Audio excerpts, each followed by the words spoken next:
মুর্শিদাবাদের ফারাক্কা রেল কলোনিতে আচমকা একটি বাড়িতে ভয়াবহ আগুন লাগে। স্থানীয় বাসিন্দারা প্রথমে আগুনের শিখা ও ধোঁয়া দেখতে পেয়ে হইচই শুরু করেন। মুহূর্তের মধ্যেই আশেপাশের লোকজন ছুটে আসেন এবং আগুন নেভানোর চেষ্টা করেন। খবর পেয়ে ঘটনাস্থলে পৌঁছে যায় ফারাক্কা থানার পুলিশ। স্থানীয় বাসিন্দাদের তৎপরতা এবং দীর্ঘ প্রচেষ্টার পর আগুন নিয়ন্ত্রণে আসে। তবে আগুনের প্রকৃত কারণ এখনো স্পষ্ট নয়। প্রত্যক্ষদর্শীদের মতে আগুন দ্রুত ছড়িয়ে পড়েছিল, ফলে মুহূর্তের মধ্যেই পরিস্থিতি ভয়াবহ হয়ে ওঠে। ক্ষয়ক্ষতির পরিমাণ সম্পর্কে স্পষ্ট ধারণা না মিললেও স্থানীয়দের মতে এতে লক্ষাধিক টাকার সম্পত্তি নষ্ট হয়েছে। পুলিশ ঘটনার তদন্ত শুরু করেছে এবং আগুন লাগার প্রকৃত কারণ জানার চেষ্টা করছে।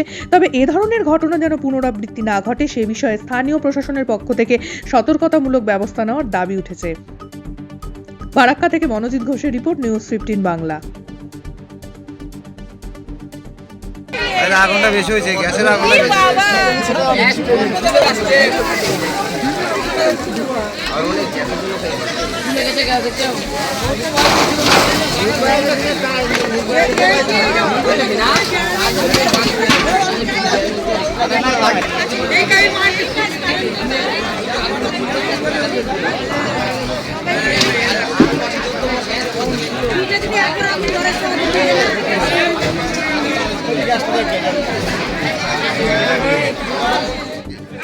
কি হয়েছিল? আমি জানি না, আমি 5টা সময় মিলিটারি ব্যাংকে মোটা করে দিয়ে ওই সত্য মিস্ত্রির বাড়ি আমি তো বসে রয়েছি। আমি মনে করছি ঘরে আমরা মধ্যে ঘরে পড়ে মনে পড়ে আছে জানি না কি হয়েছে। ওরা আমি সুপার এসে ডাকতে চাই, এসে দেখি কি কারেন্ট জানানো কিসে আগুন ধরে গেল? এমনি বসে যায় আগুন ধরে নিজেই জানে না কিসে আগুন ধরে এমনি? হ্যাঁ, ঘর কিছু সন্ধ্যাবাতি কিছু দেয়নি, আমি কিচ্ছু করিনি।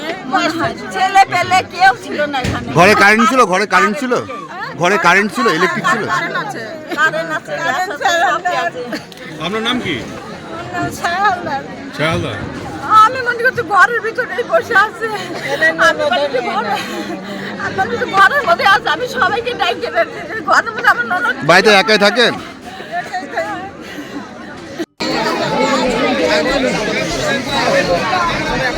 কি করে তুলবে? আরে কিছু পেতে গেলে অনেক কিছু আছে, বুঝতে